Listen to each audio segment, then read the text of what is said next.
armchair Imagineers.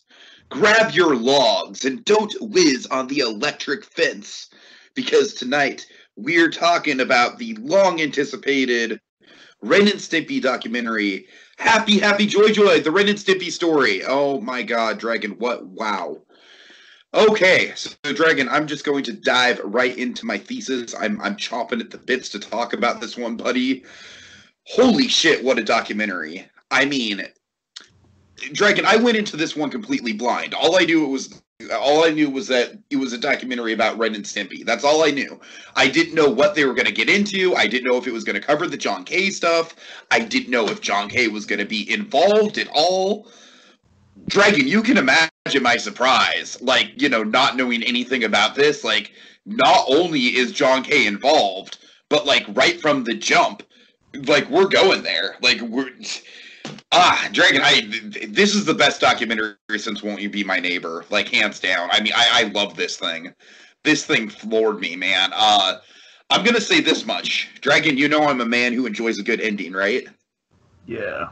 So the ending to this documentary, I feel like I'd be burying the lead if I did talk about this right now. Yeah, spoilers, folks, by the way, spoilers. No, I'm not going to describe it. I'm not going to describe it. We'll get into the details of it. I'm just going to say this right now. The ending of this documentary was one of those beautiful cinematic moments where I was just please cut to credits. Please cut to credits. And it did. Please cut to credits. And it did. And I was like, yes! Yes! I'm pumped about this thing, Dragon. Oh my god. I mean, this is one for the ages, buddy. Wow. This was a ride. Alright, so what do you think? Well, sir, you are not alone, because I tell you, Tiki, I came out of this thing, I'm so enamored and blown away by this documentary. It's no joke. I haven't been this blown away by a doc since Jim and Andy and Won't You Be My Neighbor. Oh. But I keep going to Jim and Andy because that was the first one to come out of the woodworks, and of course we kind of perfected it with Won't You Be My Neighbor. But you know what I mean? The one just kind of happened upon. It's oh my god, there's the intrigue. There was the desire to see this. I mean, this. Best documentary of 2020 so far, without question. I don't see how you're going to top this, honestly. I'm going to go as far as to say best movie of 2020. Well, again, so far, but I mean, there's still stuff I want to see, but I don't know. In a very weird cinematic year, I think this tops Palm Springs hands down, and I love Palm Springs. That was my favorite movie of the year. I mean, it's this and Onward as my favorite movie. This is fantastic. I mean, I love this thing. So, point being, best documentary 2020, no question. Exceeded met my expectations and exceeded them, because I was hyped for this thing. It was all I wanted and more. It's like the Amadeus of animation documentaries. It's the best way I can put it. Totally. I mean, you and I, for years, we've been looking for, and again, they've been promising this with another documentary, but again, there's been kind of no word on it ever since. There's supposed to be a Nickelodeon documentary. You and I have been looking for a 90s Nickelodeon documentary for years. Oh yeah. It's been one of the holy grails of documentaries. yes, and this one actually delivered on it. And again, this one just came out of the blue. I remember there was talk of some sort of revival of Ren and Stimpy, and I guess linked to that article is oh yeah, and the Ren and Stimpy documentaries that premiered Sundance is coming soon. Oh my god, there's a Ren and Stimpy documentary at Sundance. What?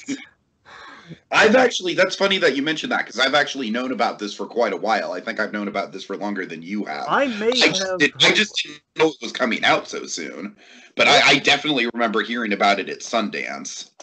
If anything, I may or may not have heard a very brief blurb, but it was so far back that I forgot about it. It was something very brief. But yeah, I mean, points like this is I watched the trailer for this, but I mean, here's the thing. I've only watched it once, so I kind of in the interim, so I forgot. Wanted to go into as blind as possible after that. So I have a kind of sense of the tone what we're going for here, because I'm hearing, oh my god, they've announced this documentary. I wonder what that's going to look like. Trailer. Oh my god, I got to see this thing. So of course.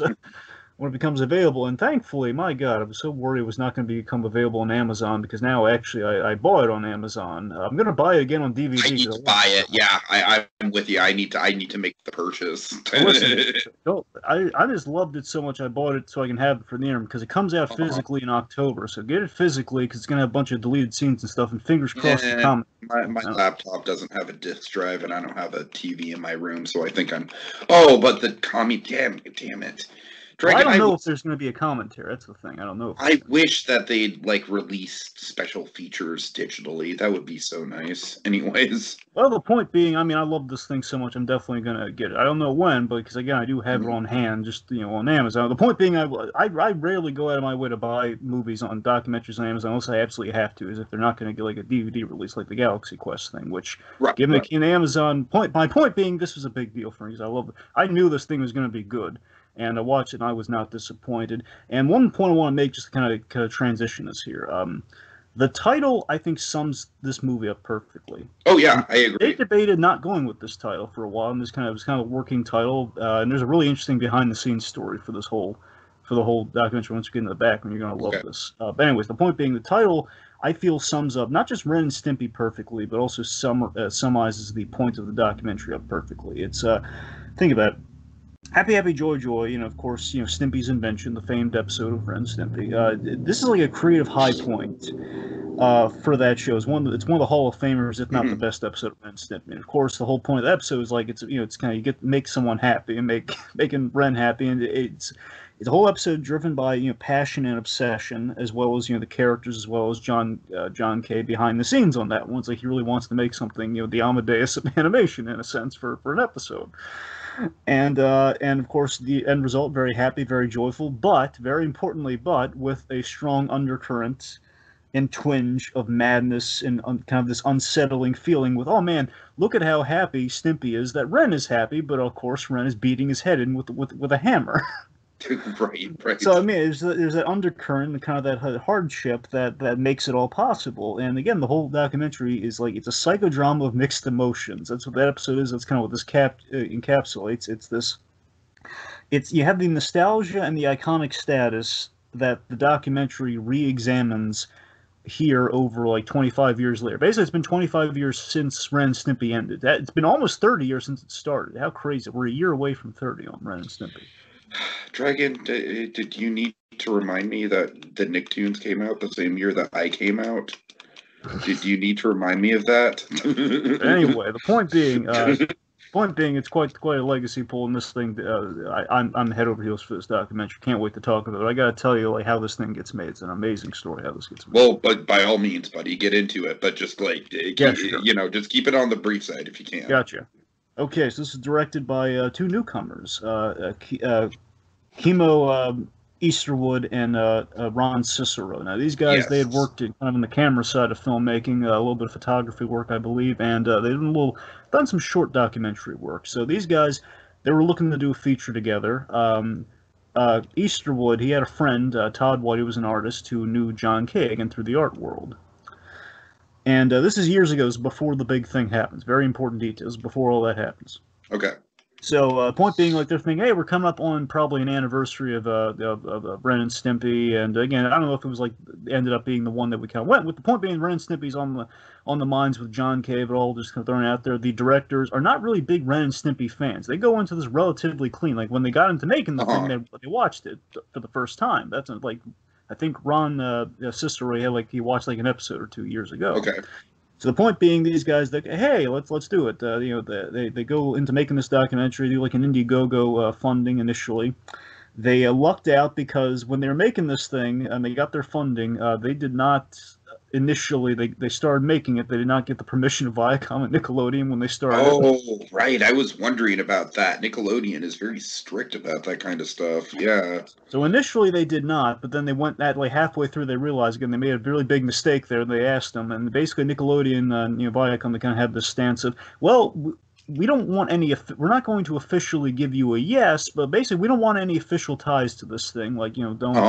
We're not officially going to be involved here, but just basically, so long as we're fairly represented, like don't just bash Nickelodeon. Obviously, Sure. They're not saying like don't do that, but they're saying like don't. We're not gonna. We don't need to see final cut, but we'd like to see it just out of genuine curiosity to see how it's going. Like there's no no contractual thing officially with this. It seems like basically they're allowing them to use the footage, just use it responsibly. Makes sense. So there are two cuts of the movie. First cut, no John K. They approached John K. and that gave him the impetus for the idea, but he didn't want to do it. Okay. And that initial cut is basically a celebration of Ren and Stimpy reaching a milestone, And so the first cut gets done, everyone loves it, and they're about they're getting ready to release it, and then 2018 rolls around.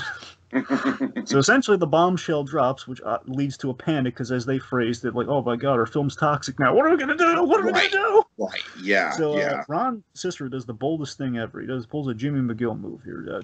Ron Cicero here. He sells his house and his car to fund a new cut of the documentary. Oh wow. To basically retool it, and you kind of they then build this relationship with John Kay, because John Kay now he kind of wants to get in on things, get his side of the story in there as well, but also he's now has an interest. But they form a trust. They kind of befriend him for about 6 months. Like they're hanging out with him, just kind of getting him to the point where they could sit him down for an interview.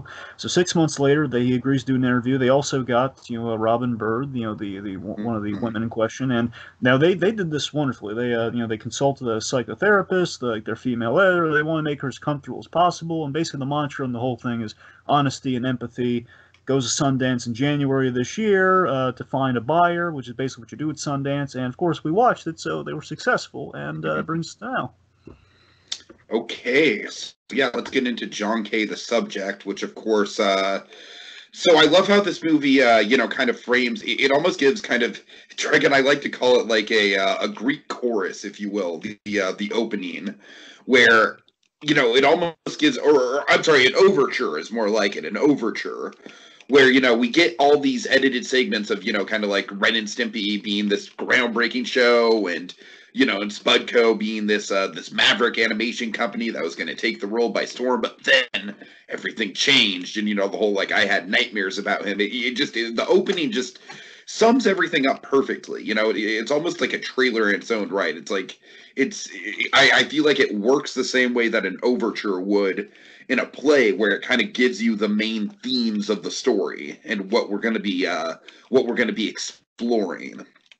Yeah, so John Kay, he's always been such a fascinating subject, and we really get to dig into that here. Because I always remember there was not a documentary like on this level, but there was kind of a fan-made documentary, which honestly I kind of realized today in doing some research, it's back up. You can actually find it now. It's called Magic Nose Goblins. For how long, I can't say, but it's been all put together and kind of brought back. And that was kind of, I never really knew anything about John Kay outside of the commentaries on Ren and Stimpy. I really got to learn about the guy there. And of course, it's dated, mind you, but it's about the, that documentary still got into like his his hardcore work ethics and stuff that, right? It did. Like, don't get me wrong. It's basically everything. It covers everything. Of course, like the firing and everything. All that's there. Sure.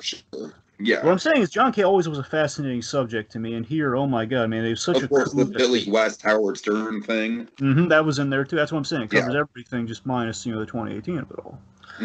So that's what I'm saying. So John Kay's always kind of fascinated me, and this is such a coup that they got him. And again, I kind of saw from the trailer they got him, but again, they all like a big tee up. You don't know how far they're going to go with him. That's the thing. That's the real question. Exactly. I was like, when I saw that he was in it, I was just like, oh man, because they all, like I said with the opening, we already know that they're going to dive into the whole like he gave me nightmares of it all.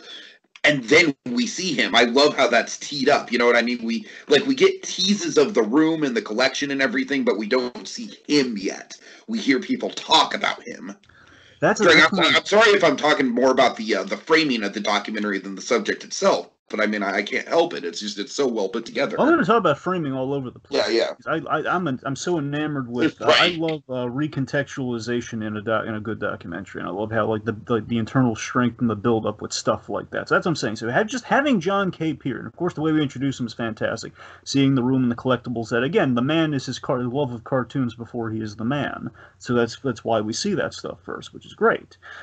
So I love just having him, period, gives the documentary strength and credibility, and also adds a little bit of tension. It's almost like the John Peters effect. It's almost like you take John Peters from the Death of Superman Lives, of course, the producer behind the failed Superman Lives movie and everything. It's almost like that, where there's.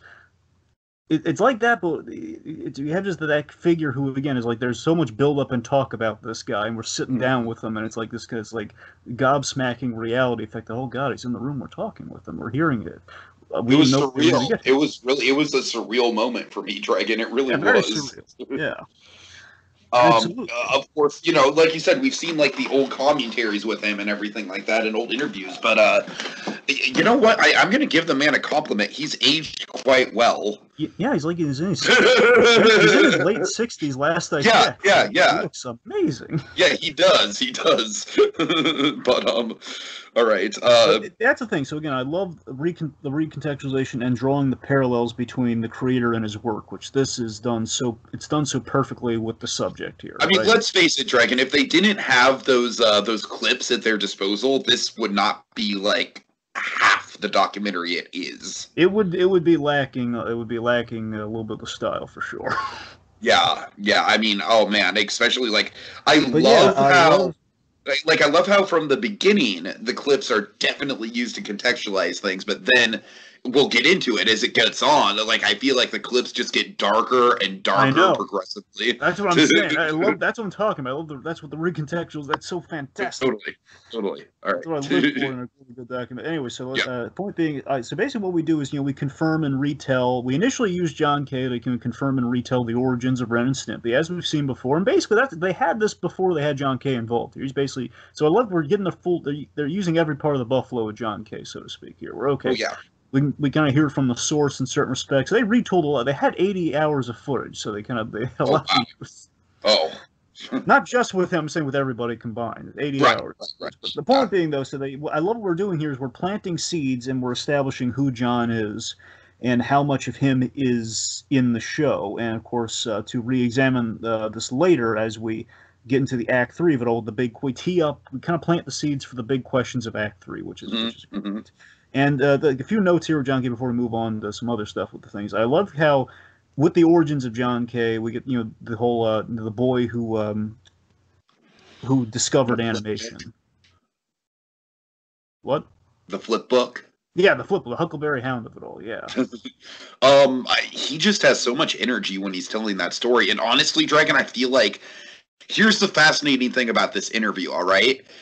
I feel like you can track his defense mechanisms, and I feel like being so glowing about his passion for animation and being so animated, I gotta tell you, Dragon, there's something about it to me, watching it where I can't watch it. It's great. Don't get me wrong. It's great to see him so passionate about it and remembering this memory so clearly, especially because, as we're going to see, it's one of the very few memories around his father that's actually positive, but I don't know. I think the whole documentary has this dark undercurrent of is he performing for us? Is he what is the narrative that he wants to get out of this interview? You know what I mean?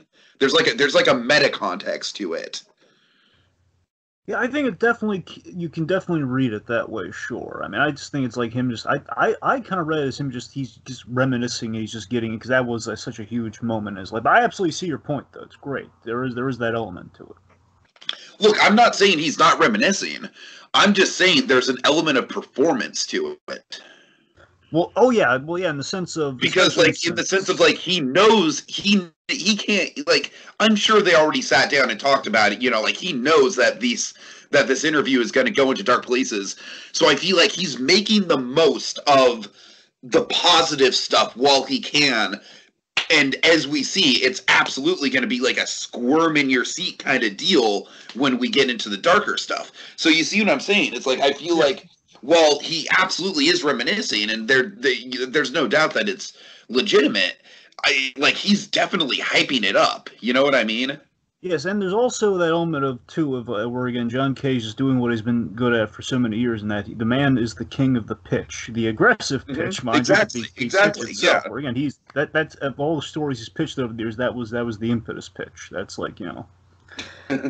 Anyways, of course, so John K. He lives. Important thing for the third act we establish here. One of the biggest seeds in the movie for the fate of John K. John K. lives for drawing and cartoons, and it was kind of his destiny as well as his obsession. And of course, we kind of note around John K. too. I'm wondering if you want to get into this, the Walt Disney comparison. Oh yeah, I mean, I found that kind of surprising, but. Honestly, I'd never heard that comparison before, but this documentary does make a good case for it. I mean, up until this point, Dragon, I had always thought of people like Don Bluth as the Walt Disney successors, or the way Don Bluth is certainly like a would-be Walt Disney successor had his career gone another way. But yeah, I mean, with him, with John Kay, I definitely think the Walt Disney comparisons absolutely come in the perfectionism and the need to push the boundaries. Certainly. I mean, you know, I kind of read it as to, like, on some level, it's using the Walt comparison on John Kay, sort of like, what if Roy Disney, you know, Walt's brother for the kids out there, what if Roy Disney had died before Walt? If we kind of reverse it with the brothers, and you kind of basically you're just left with the passion, the vision, and basically that passion, vision, and control overtook him. I love it. And that's the thing. It overtook him, and then basically it's like he never kind of, and basically it all kind of went up in flames during the strike. Like he never kind of survived past the strike because he didn't have a Roy Disney in his corner. So that's basically kind of what you have with John Kay in terms of the Walt comparisons. You know? Yeah. Right. All right. Okay, so yeah, basically we get into the early years, and the film kind of becomes Waking Sleeping Beauty-esque for a little bit, you know, with the whole like living out of the Sleeping Beauty with an edge. Right, totally. You know, like the whole like living out of the junky studio and 105-degree weather, all cramped in together. that was a standard of animation around that era. So, Totally. That makes sense. Of course, I love how this documentary paints just how dire the animation industry was in the 80s, man. I mean, oh God, I can never go back to that stuff and like watch it with, you know, any sort of entertainment value. It's just, all the stuff from the 80s for the most part was so bad. Again, it was all toy commercials, and again, they're absolutely right. For a while, it was product before it was the work itself. You know what? Disney Afternoon was the only one doing anything good in the 80s, and even that was like the late 80s, so yeah. But so let's see. So of course we assembled the Spumco team, you know, kind of artists and animators, including You're gonna have Bob. to help me out with the names here, Dragon. Okay, yeah, I should mention that too. I love this documentary. I do have one gripe with it though. There were no name placards at all in this film. Oh, really? I didn't even notice that. Which I think is a problem, because I mean, I'm familiar with some of these guys, and basically they're only going by like the first names for the most part in this thing. I mean, you have to be really. I'm not saying I wasn't paying attention. We got to be, because we go around a lot. There are a lot of different characters, and again, a lot of guys with beards. Let's be honest. There's guys with facial hair and some with. The point being, we go around a lot here. Simpson showrunner. No, he's not in it, but that like The Simpsons is like another writing staff that's like that. You say to me, it's like, again, this thing. I think this documentary turned out so well, but it's like it's such a cosmetic detail, but it's an important cosmetic detail. It is an important cosmetic detail. When you're really going back when you're talking about it, you know. It's at the end of the day, I don't think it mattered because obviously you and I were wrapped up in it, you know. But it would have been nice. It would have been nice. Yeah, and again, small in the grand scheme, small quibble, but I'm just saying it would have been helpful. Anyway, the point being, like, there's a number of these guys. Like, again, I can't help out all of them because, again, like, I have to really. I know the first names of a lot of these guys. Either Vincent Wales, I think. Or, point being, Vincent. Yeah, Bob Camp's the main guy. Bob Camp's the guy who took over the show. The guy with the beard and the hat. So again, a lot of beards. So anyway, okay. So the point being, Bob Camp is the main one I need to. I needed the name on. That guy's going to be very important. Bob Camp's very important. Also, there's like a bit too where it wasn't a documentary, but like, you know, John Kay, he had to save Bob Camp from Nickelodeon a couple times, where they took one look at him and they weren't thrilled with him. They thought, who's the hippie? We get like who's the biker hippie guy? Like, you know, so then basically John would hide him whenever Nickelodeon came around if they did at times. Okay, so let's see. So the point being, like, Spumco, they developed the style. Again, these are the industry kind of standard stuff. Like, this is how revolutionary Ren and Stimpy was. They develop a style which is like a beauty to the grotesqueness, like the paintings of like the close-up shots, stuff like that. The faces on the expressions, they go big with the expressions. Again, John Kay, of course, being a big proponent of Bob Clampett and Tex Avery, the big, kind of the early animation standards for the Looney Tunes, because it's very much like the overreaction is key. Sure. So a big thing, storyboard artistry. Again, at this point, it's the storyboard artists the storyboard artists are king before the writers are. And there's this poor guy, and he's the one with he's like the again, the guy with the glasses without the beard. And again, it's really hard. The point of his name is Will McRobb. Will McRobb's the young guy who he was the writer that Nickelodeon sent over, I believe, that John Kay had no use for, because if you can't draw, you're not useful to me. If you can't draw and illustrate your story, you're barely any use to me. It was all about the visual pitch, which again is like, you go to Pixar today. I'm not saying it's purely connected, but it's the idea that storyboard artistry has big now, and I think in some part thanks to Ren and Stimpy. Again, the storyboard artistry really became king in the industry. All right. So let's see. Anything else before we move on here? We got to talk about Lynn Naylor. Okay. So Lynn Naylor, a little fun fact. Lynn Naylor, she actually taught Bruce Timm how to draw women for Batman the Animated Series. Interesting. So Lynn Naylor, of course, it's fascinating. Lynn Naylor, it's fascinating to see her role in the development of Ren and Stimpy, because I completely forgot about it. We kind of parallel John Kay as Ren, and we parallel Lynn Naylor as Stimpy. And that they were in a relationship, but they were kind of friends since college. And again, they were kind of in the designing and kind of the construction of eventually what became the Ren and Stimpy thing in the first place.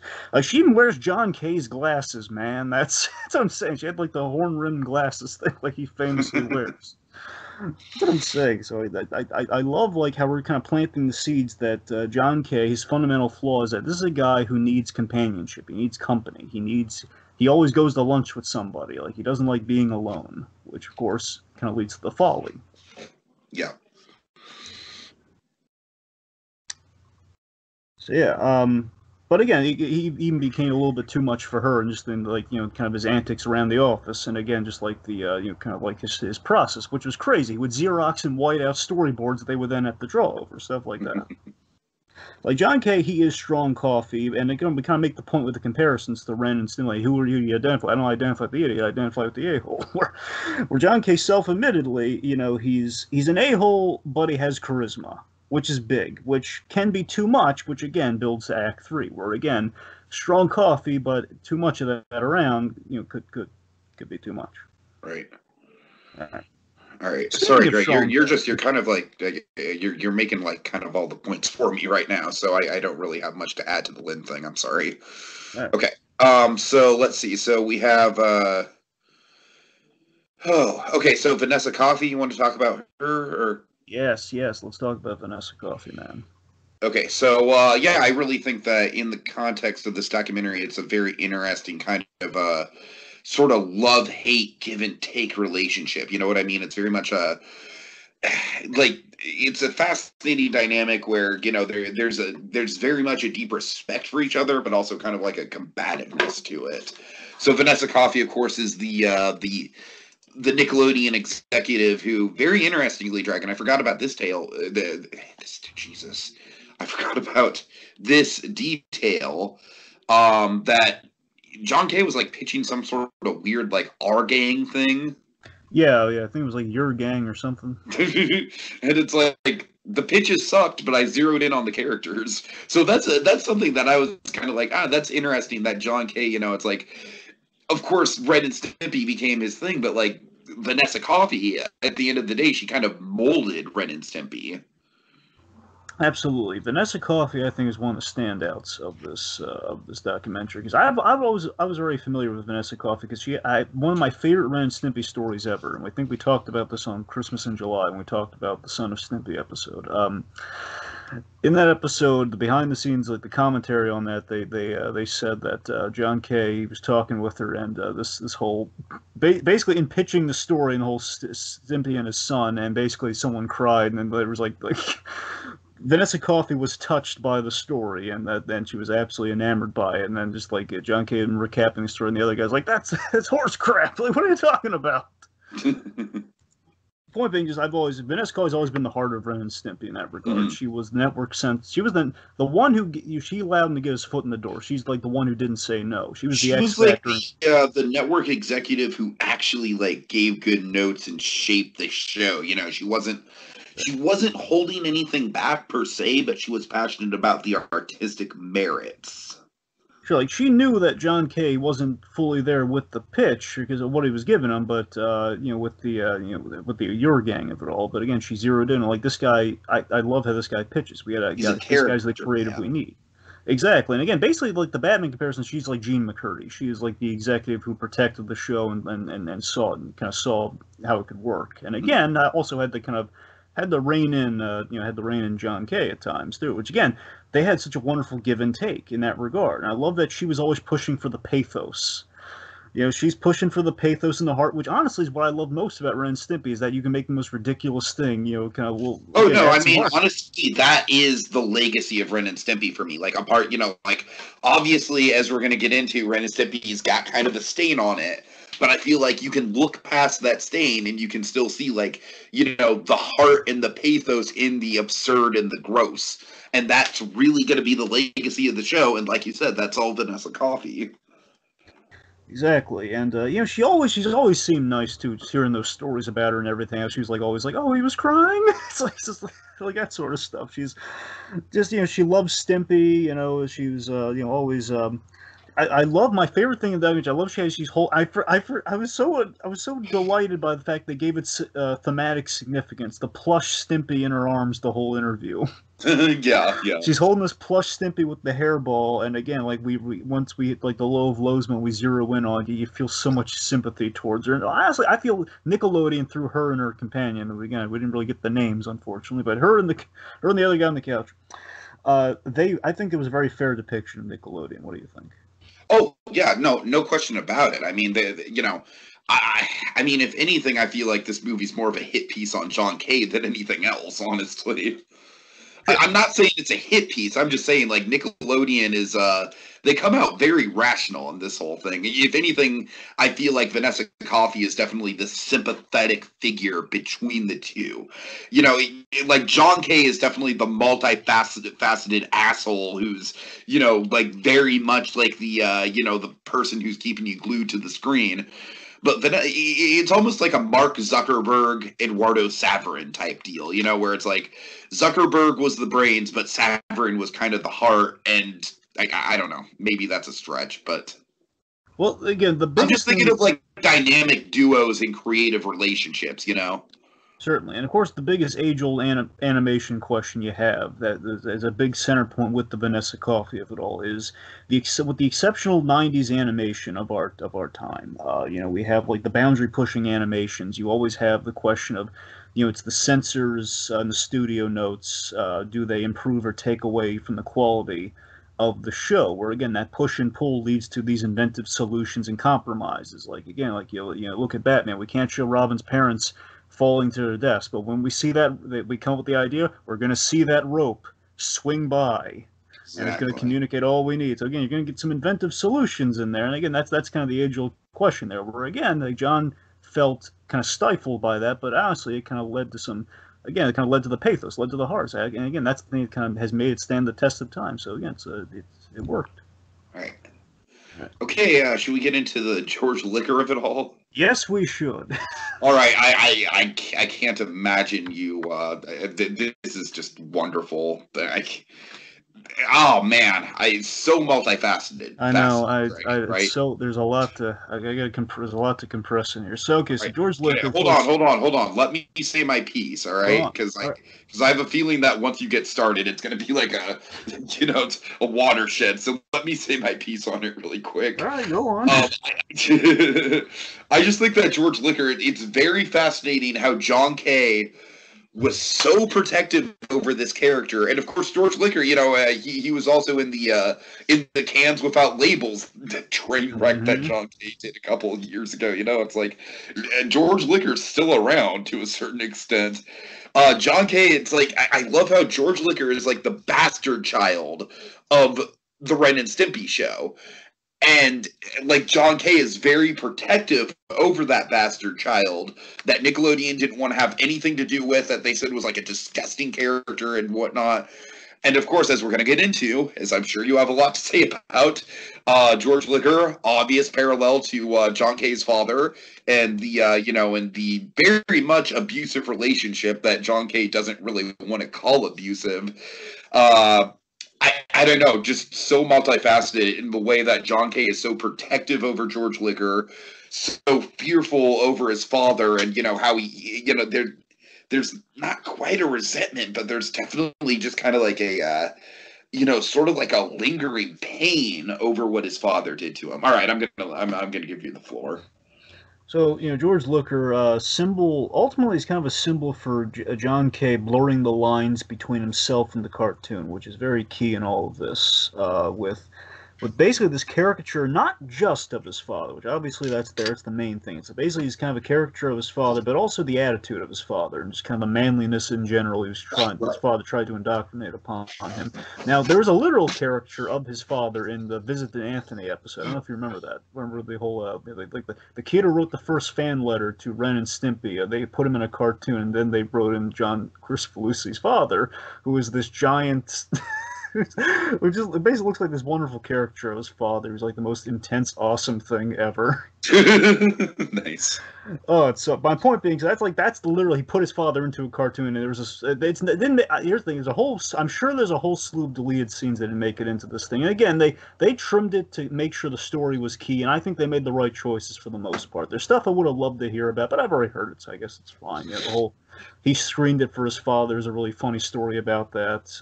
The point being. So again, that was like a literal translation, but again, George Liquor, he's like the attitude, and just basically he's the gruff, manly man, very intimidating, very boisterous and intimidating. And again, this character, George Liquor as a character, his intention was well-meaning, but he ends up traumatizing. That's kind of his whole thing as a character. George Liquor, American. Right. Right. He's all about. Again, he means well. He's just trying to train his pets, or John Kay's father's case, he's just trying to make sure again, he did care about his son. He wanted to pick a different profession. It's the age-old story, but not told in the conventional way of a father trying to steer his son away from the passion. Only again, it was maybe a little traumatizing at times. But that's the thing. So John Kay, he has an attachment to George Liquor because of that, and exactly what you said there. I love that moment with Vanessa Coffey, where essentially George Liquor was the last straw in many respects. George Liquor is the thing that sinks the Ren and Stimpy ship, at least in my opinion. That's the last straw. That's the one that goes. And I love how that was like the big kind of last words between him and Vanessa Coffey. Like, I don't want him. I think how amazing a moment is it, Tiki? Where we see the toy of George Liquor and Vanessa Coffey spelling out all the character flaws. Yeah, it's great. Yeah. And again, knowing what that encapsulates, and basically we're the big takeaway at the father angle with this whole piece is that John Kay kind of becomes his father without intending to. Totally. Which, and yeah, of course, it's and of course the big thing too being like the bludgeoning ore sequence in Man's Best Friend. It's been ages since I've really looked at that, since I've always thought it's not that bad. I need to do a Ren and Stimpy rewatch, Dragon. This documentary has convinced me of that. I only have I have physically the first 2 seasons, which are all the John Kay stuff, so I'm always kind of covered in that regard. So, but yeah, it's anyway. But that's that sequence, and we see it in the scene. Though, it's like, as a kid, I always thought, it's not that bad. And hearing that it was like a really graphic. No, he's hitting him in like the big padded suit. But then I forgot, when he hits him on the head, we had the slow-mo aftermath of the hits to the ore. Like, oh yeah, that's nasty. Oh god, I forgot about that. And once again, the documentary is using the footage to kind of emphasize the gross nature of it. And with that, we have this genius edit that they did, where basically we use that sequence in all its glory, the psychodrama glory of it all, as a symbol for John Kay rejecting authority, which is basically what that whole scene's about. Discipline. The whole exactly. It's him rejecting discipline, basically beating the snot out of George Liquor. But yes, okay. So again, George Liquor kind of being the last straw. That of course leads to kind of the fall of Ren and Stimpy, we should talk about. Also, it wasn't just George Liquor. There was stuff leading up to George Liquor we should talk about. All right, so of course, this is where kind of the Walt Disney parallel becomes the most blatant, to tell you the truth, is where, God, I mean, it's like, I feel like Walt Disney absolutely inspired fear in the hearts of the people that worked under him. That is a fucking fact. I will fight anyone who says otherwise. Like because of the smoker's cough. The smoker's cough was like the big thing in the room. It's like, oh god, Walt's coming. But I feel like John Kay was like Walt in terms of like the artistry and the perfectionism, but the problem was he didn't have the vision and he didn't have the social finesse that Walt had. Yeah, he did absolutely, and he didn't have the patience. Like Walt would, Walt, Right? so No, long totally, as he could do totally. it. Yeah, so long as he could do it, like, Walt would be more patient than John Kay was, and the fact that John Kay, they had a lot coming in, but the point being, like, deadlines were not his friend. And I do agree with John Kay to a certain extent that the one thing that Nickelodeon kind of did dirty with it was they really shouldn't have done the 20 episodes. True, but here's the really fast. Here's the. I love that big money question. The big money question of it all, right there. Where of course he's asked, like, would you do it differently? There's that tense moment where John Kay's saying, "Oh, that old chestnut" or something. Along like, "Oh, we're getting circling back to that one." Where it's think about it. It's and again, we're kind of we're starting the transition to like the personal stuff with that. That's kind of the beginning of that transition, but. Today, where we're at now in animation, well, today with the streaming and the split seasons on Netflix, for example, like animated show, they'll split in half, or they'll they'll give you all time, or they'll make it like 10 episodes. I was saying, if he were making a cartoon in the world today, he could go, he could probably craft it out. He'd have time for it. Again, it'd be less episodes, smaller episode orders.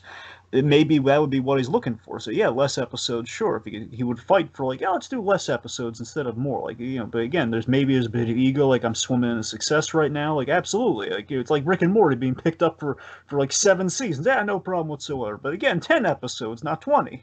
Sure. But again, you had all that in the '90s. All you had was, not just the word of mouth. You had the merchandise and the advertising, and all that breathing down your neck. We have to sell this stuff, so we need stuff to work with. We can't just like wait a year, like Better Call Saul. We don't have time to do that. We have it's the 90s. It would be impossible at that point in time. So it's quite the conundrum. So I think one of the most brilliant decisions in kind of depicting the fall of Ren and Stimpy and everything, and that whole section is using Stimpy's cartoon. We recontextualize it yet again. So Stimpy's cartoon is brilliant, and again a sad parallel for what happened to Ren and Stimpy, where. We kind of do a caricature of John Kay as Ren wearing the glasses and everything looks just like Yes, absolutely. That's one of the most haunting moments of the movie for me. Now, here's the thing, T. This is interesting, okay? So originally, that was John Kay's biting satire of the network. Right. That's what that originally was. That was him critiquing Nickelodeon over they would do all their storyboards and everything, and Nickelodeon, being the John Kay parody, would say, no, and they'd torture poor Stimpy. And now so brilliantly you look at that and that there's no way that you don't see John Kay abusing his artist in that moment. There's no way. It's like it's impossible to ignore. And again, so brilliantly, Nickelodeon didn't appreciate that years ago, but now again recontextualizing it, how John. Oh, I'm sure Nickelodeon was like, "Oh, good, get the finally." Now that's what I'm saying. It's just how brilliant that is. At least we just take it at face value now instead of like it's great. And how he also, I heard that's kind of like, well, the way they frame it here, it's kind of like how he traded poor Bob Camp for a while, and Bob Camp. I absolutely got the Bob Camp. Bob Camp was absolutely Stimpy in that moment for me. Absolutely. So yeah, that's the thing. It's like it's success. It's kind of success at the pace of a tortoise for utter perfection, which is kind of the downfall there. Where again, like 20 episodes for a season 2, and of course, what didn't help too is that first episode of the man's best friend episode that it gets banned. I'm sure sticking in John Kay's crawl, bit of an ego trip of, well, they asked for 20 episodes, therefore we have the leverage, right? Where unfortunately he was wrong in that regard. And it always breaks my heart when he curses at poor Vanessa Cough. He's like, oh no. Yeah, for sure.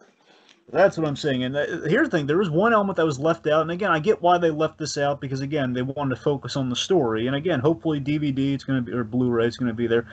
They don't mention Ralph Bakshi in this at all. Ralph Bakshi was John Kay's mentor. He was the guy who taught him everything. Well, kind of. Right. Yeah, you're right. And again, I get why that's not there because again, the focus is on. If you would take a little bit of focus off John Kay, and you'd want I they feel have to like make it's him the more same bad. reason why we didn't get into the Billy West thing. That's the other thing. I wanted to see the Billy West. I honestly think, in retrospect, that was maybe a good call. That's what I'm saying. I would love to see it, but by the same token, again, they kept the focus really neat and tight. So And I don't. honestly, for anyone who wants to look into the Billy West thing, that Howard Stern thing is always going to be there, and you can't, like, it just kind of speaks for itself. You know what I mean? It's like, I don't think any sort of retelling of that is gonna capture the tense nature of the actual moment itself. Sure. But that's what I'm saying. I mean, the Vanessa Coffey moment, like that last goodbye, like him actually pleading with her on the phone, like "Don't do this." And my sympathies towards Coffey. And again, even if you were, again, I think this. I'm not just like saying that Nickelodeon's put on a pedestal in this documentary, because again, we do kind of cast a little bit of dispersion with the whole rights issues with the character afterwards. So I think it's fairly represented. Again, like no one's like, Nickelodeon's not the bad guy, but they're not necessarily their hands aren't entirely clean.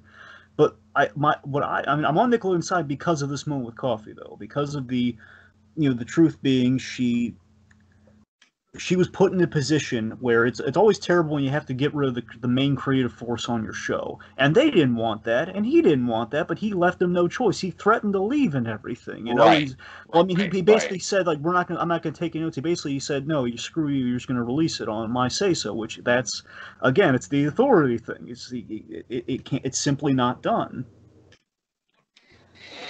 So yeah, it's the thing. Like, Nickelodeon made the bad guy call, but it's grave for sure. Like they made the call in the public, made them the bad guy. Publicly, again, they got death threats. The whole terrifying German Shepherd thing. Oh boy! Oh god damn! That is some dark imagery. Yeah. Oh my god, that scared me so much. I didn't know where it was going. I was like, okay, what's the? And then, oh god, right? That's terror. That doesn't even make any sense. That's what I'm saying. So again, Nickelodeon publicly makes the bad guy call, like, and of course the guy who does the Simpsons, Matt Groening, it's like he's like, hey, why fire John Kay? And of course, publicly, if you don't know the ins and outs, you get it. Like, hey, right. Point being, it's. I have things to say about Matt Groening that I won't get into right now. You see what I'm getting at. No, I hear you. And honestly, the truth is for me, and again, it's been years, but again, for me, it was always like Ren and Stimpy. You compare the two, like the first two seasons to where it went, and again, I think I watched them as they are. I don't know if I've never gone back because I only have the first two on DVD. It's all I've been able to really rewatch. Because unfortunately, it's kind of hard to stream these days.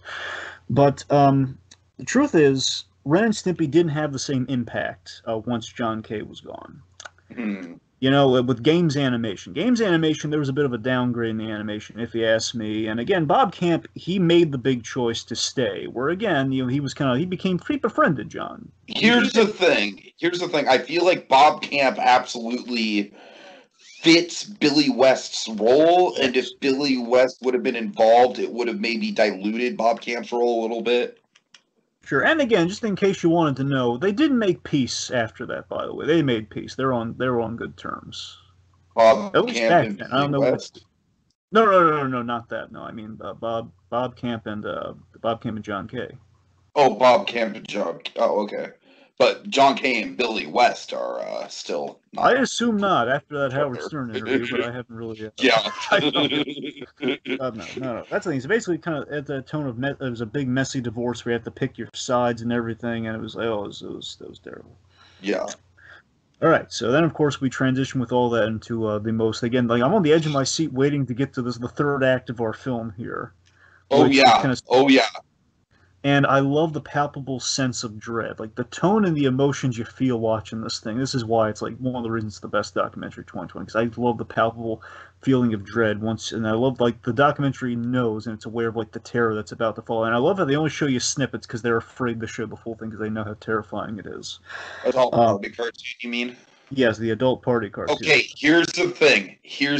I love how that's edited because it's basically just kind of like, you know what this is. Like, we don't have to go into detail about it.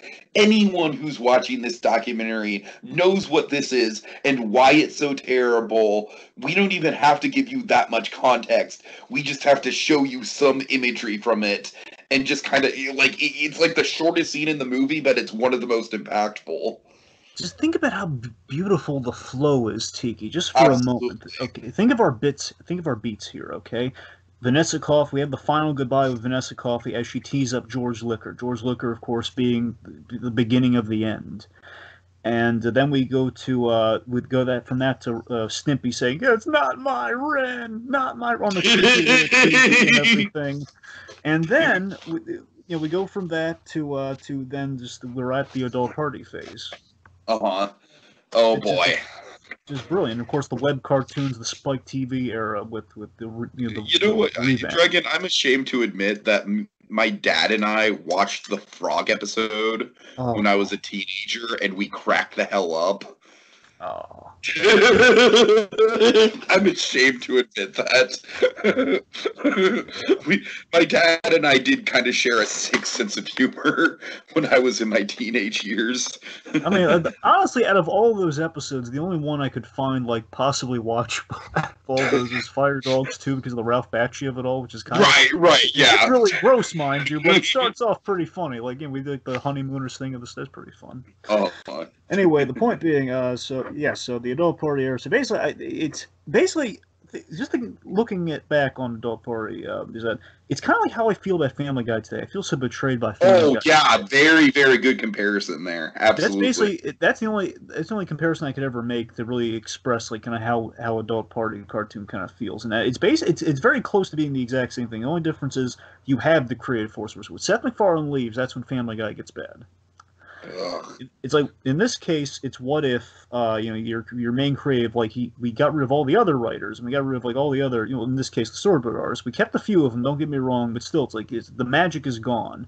There's no Billy West. We're done like doing Flash animation and everything, like we're kind of doing it that way, and it's the same creative person, but it's the same problem of left unchecked. Like when Family Guy earns the carte blanche that it earns after like dealing with the censors and making fun of the censors, it's like the censors got the last laugh on Family Guy, which makes me sad. It's like, hey, you got what you wanted, you can do whatever you want, and of course, doing whatever they want. That's the sad fact. Do whatever you want without the guy kind of really knows what he's doing. You get that out of there. He's just coming in like do the voices on the week to week. It's left unchecked. It's not great. Man, I feel so bad for Seth MacFarlane right now. I really do, man. I mean, oh god, like he had a promising live action directing career, and then that kind of went to shit. Anyway, back to this. The point being, John K. unfettered is kind of a nightmare. It turns out to be. Which again cues up then. So again, we started the cartoon, then we're going to drift into real life. Yeah. All right. So, oh boy. So yeah, here we go, Dragon. I don't even want to touch this with a 10-foot pole. Why don't you go for it? So I love, and early on we built towards Act 2 we built in the fan mail device. Which again, like a little seed we plant there. Hey, I sent in fan mail when I was a kid, and of course it's Robin Bird. Mm-hmm. And of course we then later, once we've transitioned from the adult party of it all, again adult party being just kind of in the webtoons, which of course include like the young girl kind of sketchings, which he has in there, like the young girl character with the Jimmy the Idiot Boy cartoon, and everything. And of course the Naked Beach frenzy of it all. We're blurring the lines in a terrifying way here, where we built in the device that like many people write into Ren and Stimpy, and we present here the then dangers of fandom that we know today. Oh yeah. Where basically it's like things got too close and personal with her animation hero too fast at the age of 14 with the letters. She sent letters and videotapes, which is a bad idea. Like basically she got really intimate really fast with these letters, and John K, again, I'm not putting any blame on any one specific thing here. There's no defending John K in this situation. I know that's what I'm saying. That's what I'm saying, but true.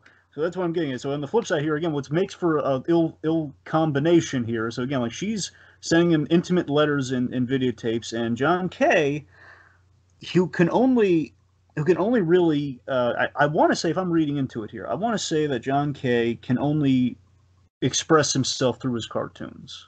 Sure, sure. So again, like her letters, the idea her letters were really intimate and expressed feelings really well, which caught his eye, at least from what the documentary kind of leads me to believe here. And maybe, and also they're directed towards his ego. It's directed towards the ego of like, hey, I love what your cartoons have done here and everything. I love what you did and everything. And probably saying, oh, it's a shame they fired you and everything because that was terrible.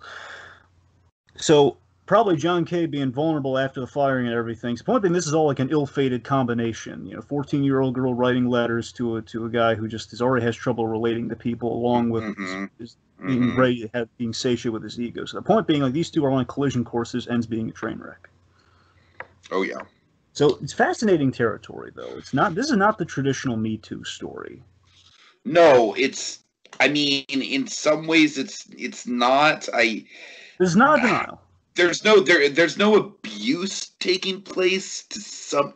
There's definitely some element of like maybe unintentional mental abuse going on there, So that's the thing. Of course, in society, there's always been like, you always look down on the older man dating the younger girl. That's always been there, and definitely. But I feel like in this situation, I'm not even trying to defend him. I'm just saying, like, his mind is so warped, and he's just I feel like he wasn't even like thinking about it in terms of a relationship. I feel like he was thinking about it more in terms of like a partnership, if that makes any sense. Exactly. That's what I'm saying. It's like he didn't while there's no true defense of John Kay, that's the reality that I love the documentary acknowledges here. Where again, they're not just like trying to beat their subject down. They're not trying to do that. What they're saying is, well, no, but at the same time, they're definitely trying to get him in the hot seat. Yeah. And that's the thing. Like, they're basically saying the guy, as we proved at this point leading up to this in the documentary, the guy just doesn't get it. We've seen the character flaws of this man, and with someone like trying to insert themselves, and again, just she's in the gravity, and he's looking for someone to grab onto. That's You want to know the most haunting part of the interview for me? Is it like all the snippets of the experience? Well, I mean, yeah, that's definitely for sure, but for me, with John Kay in particular, the moment where he's reminiscing, like, I genuinely want her to know. I hope she didn't hurt you. I hope I didn't hurt her in any way. Blah blah. And then where he notions to call him. Oh, that's it. I mean, it's a small bit. It's almost like a blink and you miss it type bit, but I feel like it speaks volumes for where his mind is currently at. And this is exactly what I'm talking about with kind of the meta game going on within the interview as a whole. You know what I mean? It's John Kay is very much trying to navigate around this, and he's trying to come across as like, yeah, I really hope that I didn't leave any permanent scars or anything.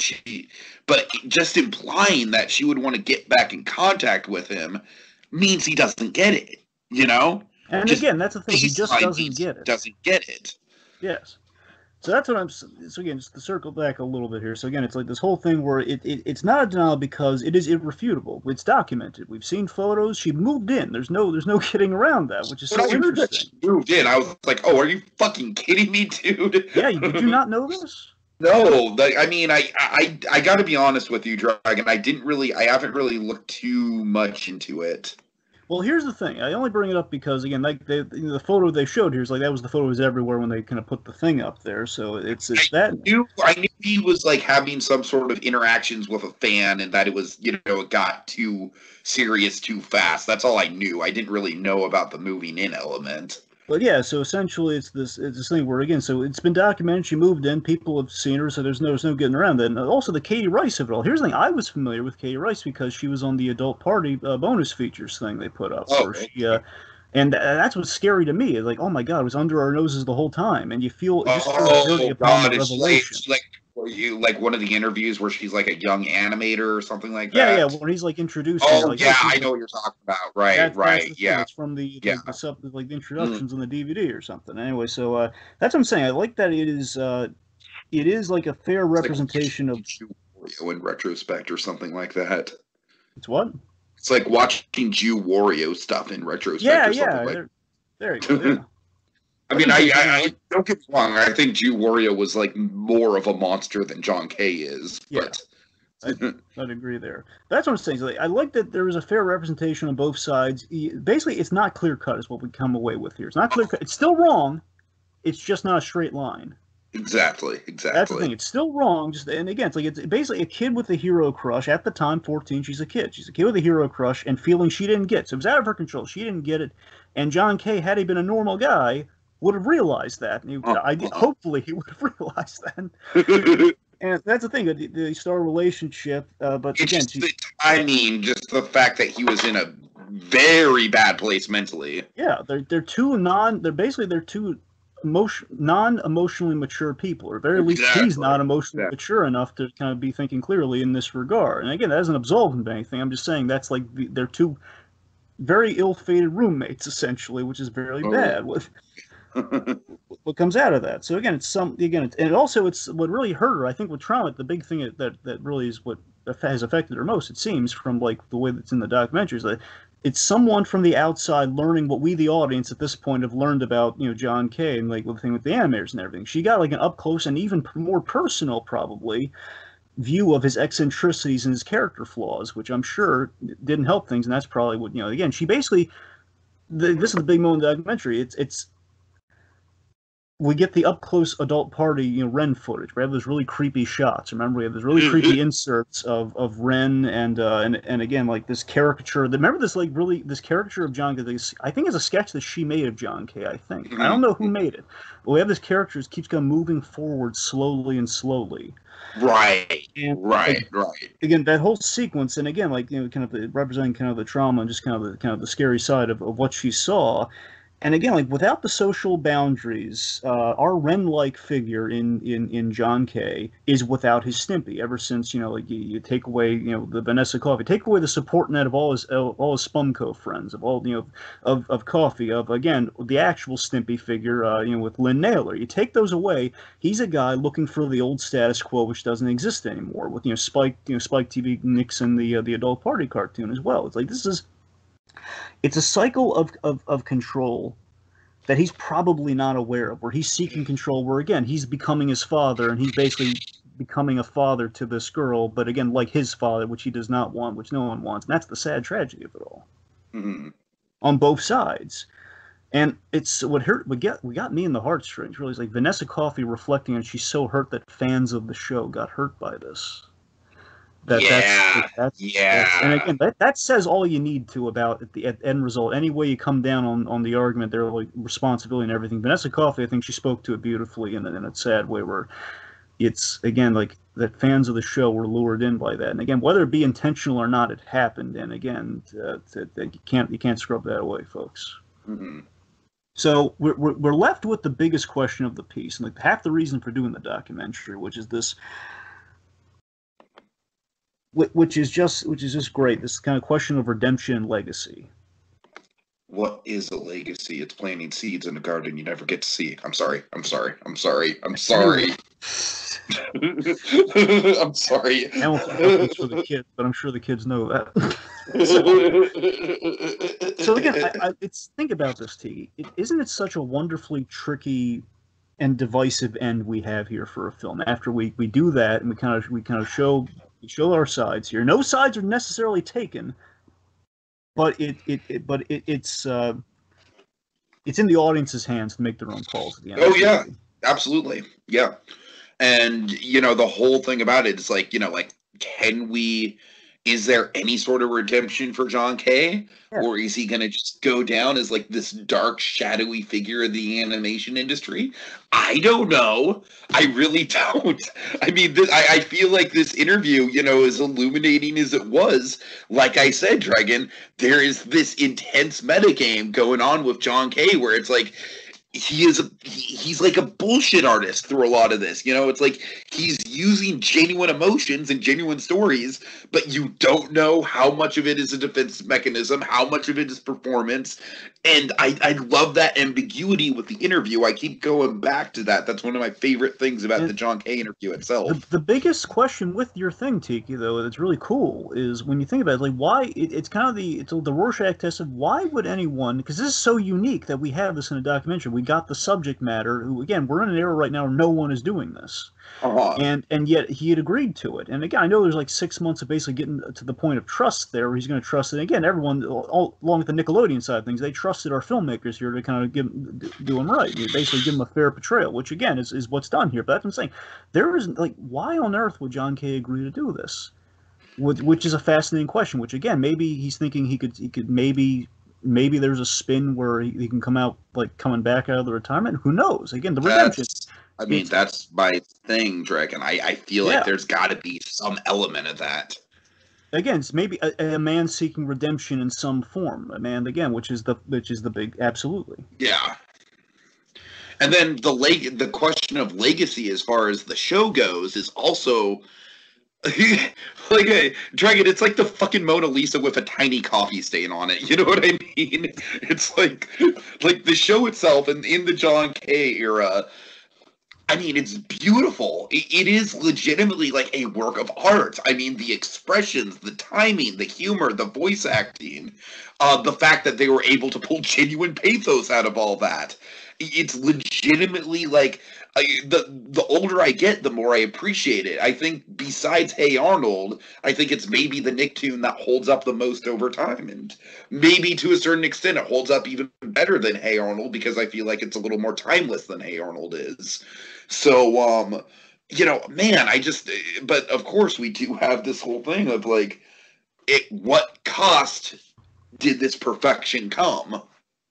Certainly. In regards to the redemption, it's like, you know, John Kay, at the end of this movie, he is without the one thing that he does in life. Again, he's only good at in life, you know, cartoons. Like, you know, he can't do anything other than this thing. So we take what has defined him most away from at the end. Like, the shot that really got me is him alone at the convention at the end. Like, that shot really got me. And it also might be the last convention we're ever going to see for a while. I don't know if that was like a recent con or not that he went to. I don't know if that was like taken from before or whatnot. But again, it's like him kind of alone at a table, not being bothered by any fans or adulation or anything. That was really, again, that's kind of his fate. Where, you know, I mean, we didn't address it here, and again, for time, you know, I think they didn't want to take away from the convention thing, and maybe this is like something John Kay was a little bit more sensitive about. They didn't touch on cans without labels. How that was a disaster. Right. I'm not surprised they didn't. And honestly, I don't really feel like it's that relevant to the story being told here. Exactly. So that was either story call or maybe John Kay really didn't want to talk about that one. I don't know. That's the thing. It's refreshing it's refreshing to see accountability on both sides and just kind of reflection on both sides on this sort of thing, and having a genuine dialogue about it. And it's like we learned what led to this through the man's history, and again, it brings to that Ren parallel, where again, it's the a-hole, but with an empathy to him, with kind of you're watching the guy, and again, it's like a part of you. Again, when he makes up with Stimpy, you care, but by the same token, again, he's still the a-hole's beating the crap out of this beloved Stimpy character, and it seems.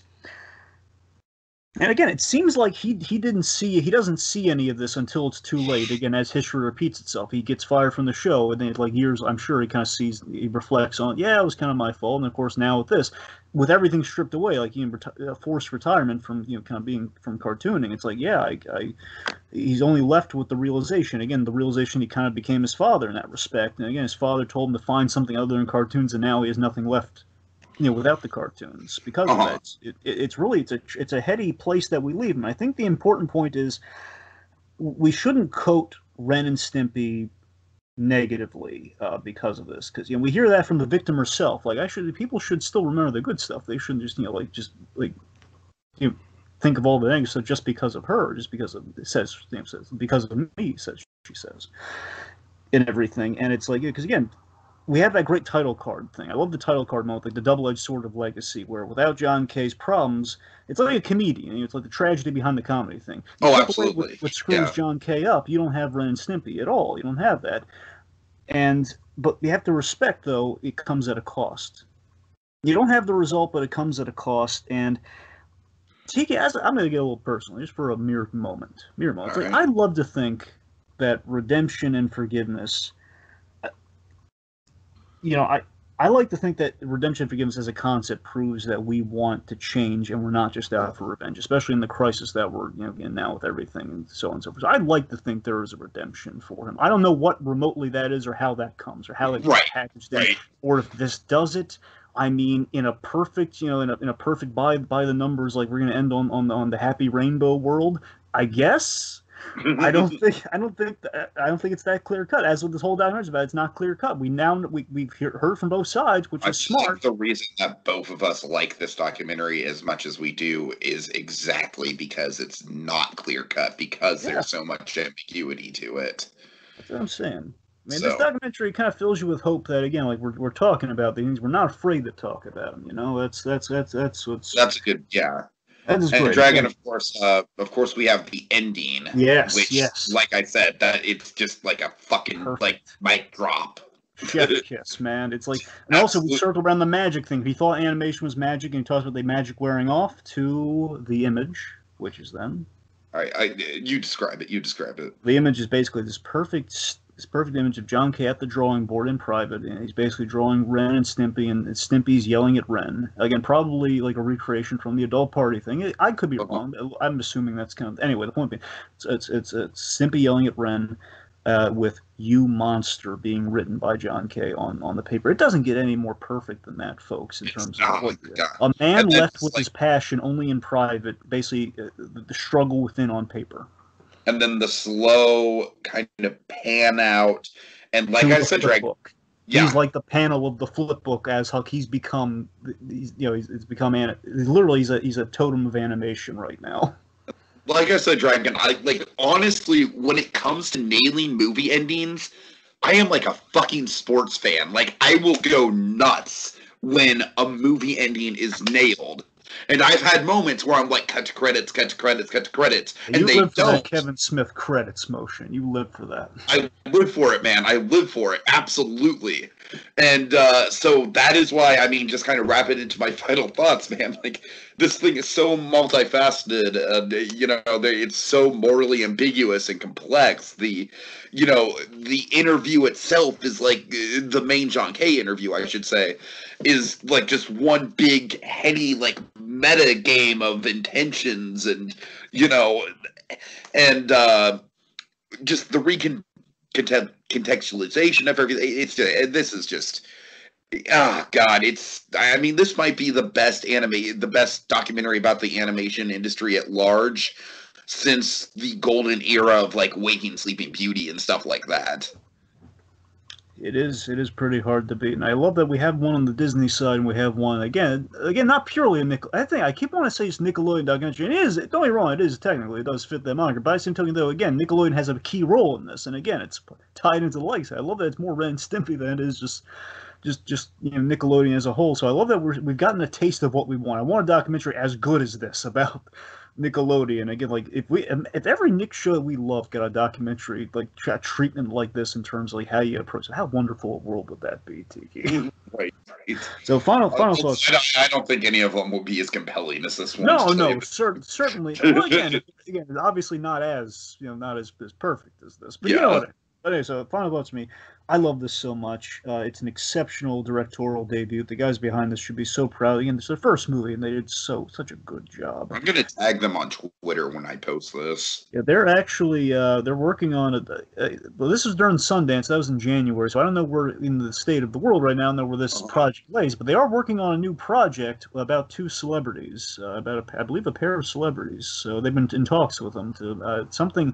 It's whatever it is. I'm going to be there once they reveal what that is. They're keeping it hush hush, obviously, at least months ago. So I don't know if they have any updates on that. I'm definitely going to be there. These guys, they impressed me so much. I wish to God I saw the Indiegogo for this. But bear in mind, it was like the first cut of the movie, mind you, so it still wouldn't have helped them. But in the grand scheme, I really wish I could have been there on the ground level to help this thing because it was so good. Had I known about this thing, period, I would have. Because just the idea of like doing a Ren and Stimpy documentary is a great idea. It would have been such a pleasure to fund this in some small capacity back when it would have helped them.